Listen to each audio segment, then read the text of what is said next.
En la época de la Revolución Francesa tuvimos, como tenemos ahora, la época del terror. En aquella ocasión marcharon con destino a la guillotina centenares y millares de personas inocentes que tenían que morir porque así lo ordenaba el jefe máximo de la revolución en ese momento, Maximiliano Robespierre, un hombre intachable de una conducta muy limpia, que se hacía llamar a él mismo el incorruptible. Y el incorruptible mandaba la guillotina a todo aquel que le estorbaba. Y fueron, así como decimos, centenares o millares de personas.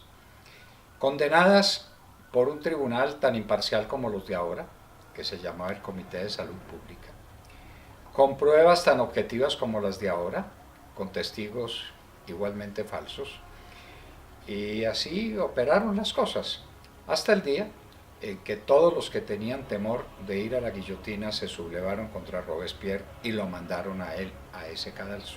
Ese es el final de la historia. Pero las épocas del terror se suceden, y se suceden con mucha frecuencia. En Venezuela las hemos visto, se montó la época del terror, los muertos han sido muchos, pero los grandes capitanes de la oposición han terminado todos en una cárcel. Leopoldo López, Antonio Ledesma, Daniel Ceballos, todos en la cárcel. A María Corina Machado la cogieron a golpes y la condenaron a una cárcel que es Venezuela, ya no puede salir de Venezuela. Y en Colombia también se montó el terror. Y el terror se está ejerciendo de manera implacable. Y tiene un objetivo claro. El objetivo se llama Álvaro Uribe Vélez. Según los colombianos, desde luego, a ese voto nos sumamos con entusiasmo, el mejor presidente que ha tenido Colombia en toda su historia. El que nos libró de las garras de las FARC, el que desarrolló un país que estaba más empobrecido que nunca, el que creó fuentes de empleo como no se han creado nunca en la historia de Colombia. Álvaro Uribe Vélez transformó a Colombia. Y los resentidos y los que están buscando la ocasión de llevarnos a la época previa a la de Álvaro Uribe Vélez, lo quieren como la presa máxima de sus ignominias y de sus apetitos crueles. No han podido. Álvaro Uribe Vélez, como expresidente de la República, tendría que ser juzgado por la Cámara de Representantes a través de la Comisión de Acusaciones. Y ni siquiera una comisión de acusaciones integrada por enemigos de Álvaro Uribe Vélez han sido capaces de ponerle la mano.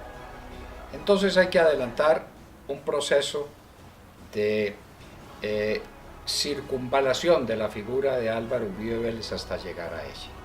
Y por eso se empeñaron contra los ministros de él, se empeñaron contra los secretarios generales de su despacho y los han mandado a todos al cadalso, los han sacrificado ante la opinión pública. ¿Por qué razón? Por las chuzadas, curiosas chuzadas. No han podido mostrar una sola, no la hemos podido oír, pero las chuzadas y los amigos de Álvaro Uribe Vélez marchan al cadalso. Ese procedimiento se ha ensañado desde luego contra los mejores. Los candidatos a la presidencia de la República que hubieran seguido las orientaciones de Álvaro Uribe Vélez han sido todos perseguidos por la supuesta justicia, por el Comité de Salud Pública de Robespierre. Luis Alfredo Ramos, un hombre intachable, un hombre extraordinario que fue el mejor alcalde de Medellín que Medellín tuvo su historia, un hombre intachable que fue el mejor gobernador de Antioquia que Antioquia tuvo en toda su historia, y un hombre que iba a ser presidente de la República. ¿Qué hacer con él? Meterlo a la cárcel. ¿Cómo? Consiguiendo unos testigos falsos. Un bandido cualquiera va a la cárcel donde encuentra a otros bandidos y les pregunta si quieren salir libres. Todos contestan que sí. Y preguntan, ¿qué tenemos que hacer? No, meter unas mentiras. Por favor, si hemos matado, hemos asesinado, hemos violado, hemos cometido los peores crímenes, no vamos a meter una mentira para que nos pongan en la calle. Esos son los testigos falsos del régimen, los testigos falsos de Juanpa, los testigos falsos que llevaron a la cárcel a Luis Alfredo Ramos. Pero antes habían llevado a la cárcel a otro que iba a ser presidente de la República y que iba a transformar el país, porque era una nueva generación en el poder, porque era un nuevo estilo de gobierno. Un hombre extraordinario, formado académicamente en las mejores universidades de los Estados Unidos, PhD en economía, un gran conocedor del campo colombiano, un hombre humilde que fue soldado de la República y que era el gran batallador de las causas uribistas, Andrés Felipe Arias. Había que meterlo a la cárcel y efectivamente le dictaron una sentencia para condenarlo a 17 años de prisión. ¿Qué delito cometió Andrés Felipe Arias? Por supuesto, ninguno. Los que marchan a la guillotina en las carretas del sacrificio no cometen delitos. Y quedaba, para completar la terna, Óscar Iván Zuluaga. ¿Quién es Óscar Iván Zuluaga? Hombre proveniente de una familia campesina, de una familia extraordinaria, de una familia trabajadora y luchadora. Fue el mejor alcalde que tuvo el país, de Bogotá, de Medellín, de Cali, no, de su pueblo, de Pensilvania, Caldas. Fue un gran ejecutivo de empresa, presidente de una gran empresa colombiana que se llama Acesco. Fue senador de la República. ¿Cualquier senador? No. El mejor senador que tuvo el país en los comienzos del gobierno del presidente Uribe. Entonces, la gente se pregunta, ¿y por qué a la cárcel este hombre extraordinario? Pues lo mismo, con testigos falsos, con un tal hacker, con otro invento que se hace el Comité de Salud Pública, que en Colombia se llama la Fiscalía General de la Nación. 3 candidatos a la presidencia de la República y los 3 condenados, los 3 perseguidos por la justicia. Luis Alfredo Ramos no ha sido condenado todavía y Óscar Iván Zuluaga tampoco. El proceso contra él apenas se inicia, pero Andrés Felipe Arias ya fue condenado. De manera que este es el régimen del terror a la colombiana. Un régimen del terror que comprende otras cosas, porque hay que tocar a Álvaro Uribe Vélez, hay que tocarlo por cualquier parte. El pueblo colombiano no puede seguir a ese hombre. A ese hombre hay que desaparecerlo, a ese hombre hay que sacrificarlo. Quien les está hablando ahora no vive, sino que es un sobreviviente.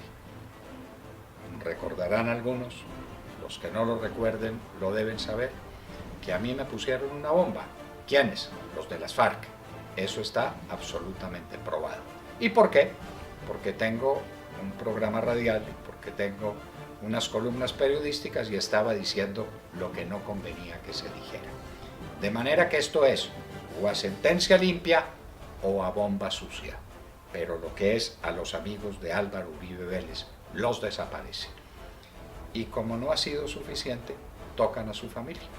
Tocan a un hombre intachable, un campesino bueno, un padre ejemplar, un abuelo amoroso de sus nietos.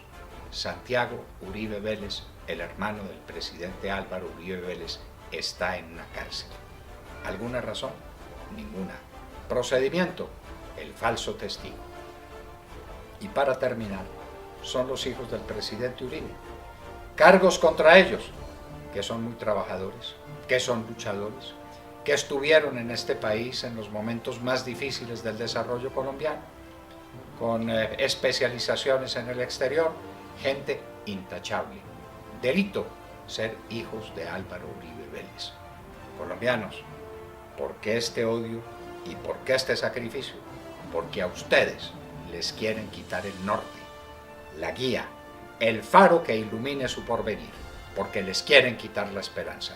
Y para robarles la esperanza hay que acabar primero con Álvaro Uribe Vélez. Y como no han podido con él, hay que acabar con su entorno, con bombas o con sentencias inicuas.